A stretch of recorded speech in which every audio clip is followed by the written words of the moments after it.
সবাই কেমন আছেন? আজকে আসলাম বাংলাদেশ জাতীয় জাদুঘর শাহবাগে।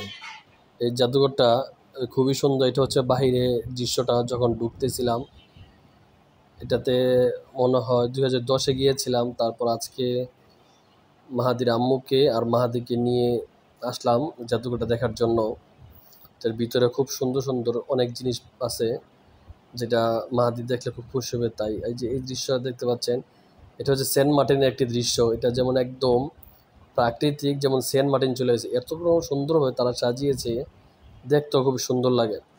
তারপর এটা হচ্ছে সামনের দিকে, এটা হচ্ছে সিলেটের শ্রীমঙ্গল চা বাগান।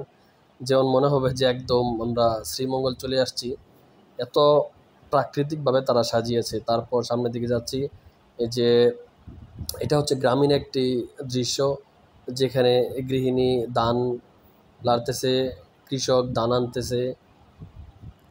আর সামনের যেই যাইতেছি, তারপরে যে এটা হচ্ছে একটা হাতি, দুইটা হাতি। এই যে হাতিগুলো এমন দেখাচ্ছে যেমন লাগতেছে একদম প্রাকৃতিকভাবে বাস্তব হাতি, তারা সুন্দর। তারপর ওইখানে বঙ্গ যেই মিলনায়তনে একটি একটি অনুষ্ঠান চলতেছিল, এই অনুষ্ঠানে গেলাম।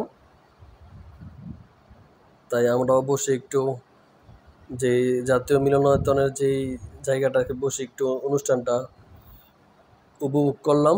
আমি, মাহাদির আম্মু, এখানে একটু রেস্ট নেওয়া হলো, প্লাস অনুষ্ঠানটা উপভোগ করা হলো। তারপর আবার সামনের দিকে যাচ্ছি।